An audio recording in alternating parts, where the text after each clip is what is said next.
Hello and welcome back to my shop. Thanks for tuning in. Today we're going to talk all about conversion varnish. We're going to answer some questions like, what is conversion varnish? Why might I choose it? And how do I apply it? To start with, conversion varnish is a solvent-based top coat that requires a catalyst in order for it to harden. It's available in all kinds of sheens, from high gloss all the way down to flat. And if you're doing big projects, you can save a little money by buying conversion varnish sanding sealer for your first coat. But if you're doing small projects and you don't want to buy a whole second gallon of this, you can self-seal with the conversion varnish itself. So now you might be asking yourself, if this is a two-part product, is it more work? Why would I choose conversion varnish? Well, let me tell you, I choose conversion varnish for multiple reasons.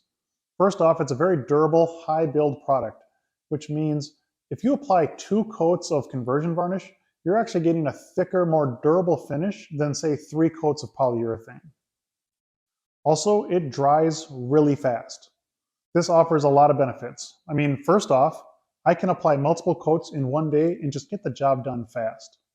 Secondly, when it dries fast, your product has less exposed time to the air, which means less time for dust in the air to settle on your workpiece. Also, being solvent-based, it etches into its previous coat. This is really helpful when you're doing a project like, say, an epoxy table. That conversion varnish does an amazing job of etching into that epoxy, and it really hides and fills any scratches left over from sanding. Now let's talk about what we need to apply the finish. Conversion varnish is in fact a spray-applied finish only. We do not roll, we do not brush. The spraying is what causes a chemical reaction, and that's how this hardens. So you will need a sprayer.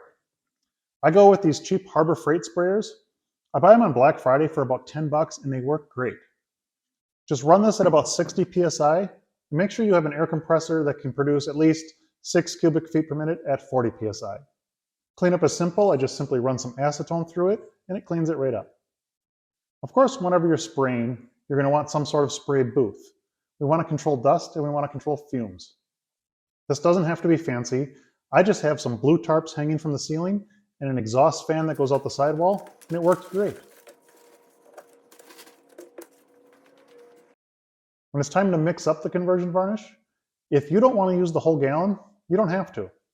This is 1 gallon of conversion varnish and it uses 4 ounces of catalyst. So all you have to do is break it down. Get a mixing jug, and maybe you're going to do a quart of the conversion varnish and 1 ounce of the catalyst. Just make sure you mix it very thoroughly. You're going to want to use a paddle mixer on your drill, and make sure you mix it in the can before you separate it. That way, from one batch to the next, you always have a consistent finish. Be sure to use a filter when you're pouring the conversion varnish into your gun.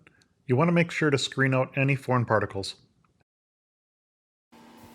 Now it's time to apply first coat. I may have forgot to mention it before, but a respirator is an absolute must. The fumes from the conversion varnish are pretty harsh, so make sure you have a decent respirator. And we're just going to apply the finish holding the gun roughly 8 inches away from the surface, and just nice smooth passes from end to end, overlapping just a little bit. And I'm sure you've noticed that the video is sped up. You're not going to want to apply quite as fast as you see me moving here. In between each coat, I sand with 600 grit sandpaper wrapped around a sponge. I'm just looking to knock off any high spots, and this ensures that my final finish is smooth as glass. If something happens and you have a really rough surface, you could use a 320 or 400 grit sandpaper, but typically 600 is all I need.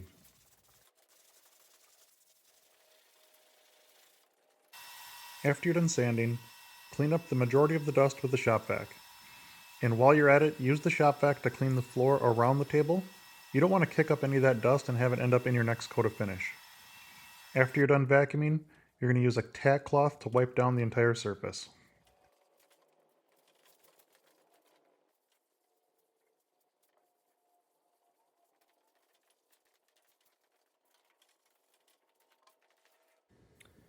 And of course the following coats will apply just like the first coat. There is arguments to be made because this is a high build product that you only need to use 2 coats. I personally use 3 coats on all my projects because I think it's just beautiful.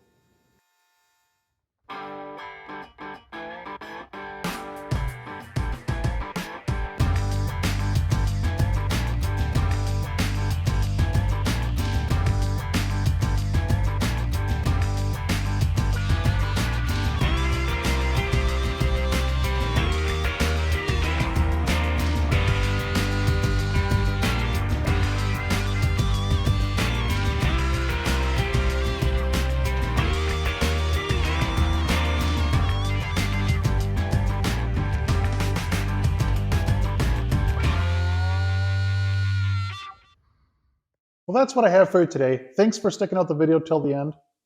Let me know in the comments what you think of this conversion varnish. Also, I'd really like to hear from you. What is your favorite finish you use in your wood shop? As I'm really always looking to try something new. Hopefully this video was useful for you. Hopefully you learned something, maybe even enjoyed it.